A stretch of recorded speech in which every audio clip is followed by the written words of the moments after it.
काश वक्त रहते अगर ये जिम्मेदार गंभीर हो गए होते तो शायद एक बार फिर यहाँ मासूमों की मौत का मंजर नहीं होता और यह अस्पताल फिर बदनामी की एक और पायदान पर नहीं पहुंचता।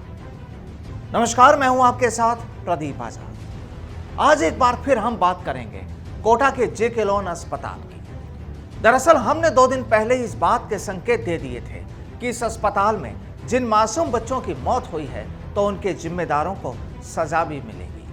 हमने पहले ही यह भी बता दिया था कि इस मामले पर कुछ लोगों पर गाज भी गिर सकती है और आखिरकार ऐसा ही हुआ भी। आखिर बच्चों की मौत का मामला था और मामला भी पहली बार नहीं बल्कि पिछले साल भी कुछ इसी तरह की कहानी तैयार हुई थी, जब 135 बच्चों को काल के गाल में समाना पड़ा था और इस बार एक बार फिर करीब 1.5 दर्जन बच्चे मौत के मुंह में समा गए। दरअसल ये पूरा मामला लापरवाहियों से जुड़ा था और सूबे की सरकार भी अच्छी तरह से जानती थी कि कहीं ना कहीं गड़बड़ जरूर है। आखिर बच्चों की मौत के मामले पर कमेटियां भी बनाई और उन कमेटियों के जिम्मेदारों ने अस्पताल की जांच भी की, पूरा माहौल देखा, स्टाफ से बात की और फिर अपनी रिपोर्ट सरकार को सौंप दी। बस तभी से यह साफ हो गया था कि अब कुछ लापरवाहों पर गाज गिरने वाली है और वही हुआ।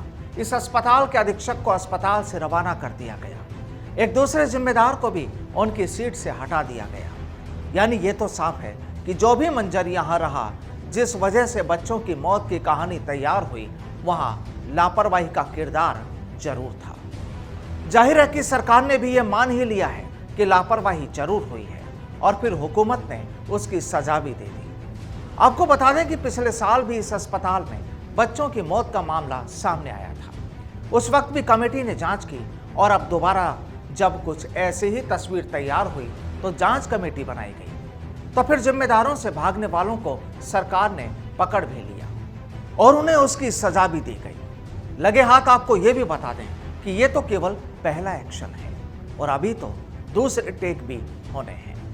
कहने का मतलब है कि अभी कुछ और भी जिम्मेदार हैं जिन पर सरकार की नजर है और माना जा रहा है कि जल्दी ही उन पर भी एक्शन हो सकता है। जाहिर है, जब मासूमों की मौत से जुड़ा मामला हो तो सरकार को एक्शन तो लेना ही चाहिए, कहीं मानवीय लापरवाही तो कहीं टेक्निकल लापरवाही। अगर यहाँ कुछ इक्विपमेंट्स की वक्त पर देखभाल हो जाती तो शायद चाहे कुछ ही बच्चों की क्यों ना सही, उनकी जान तो बच जाती। वो बच्चे जिनकी इस दुनिया में आने के बाद ठीक से आंख भी नहीं खुली थी, आखिर वो भी जिंदगी तो देखते कि आखिर कैसी होती है जिंदगी। बहरहाल अब इंतजार इसी बात का है कि सूबे की सरकार इस अस्पताल की छोटी से छोटी कमियों को खंगाले और फिर उन्हें दुरुस्त करे, ताकि यहाँ फिर ना लिखी जाए किसी दूसरे बच्चे की मौत की इबारत। नमस्कार।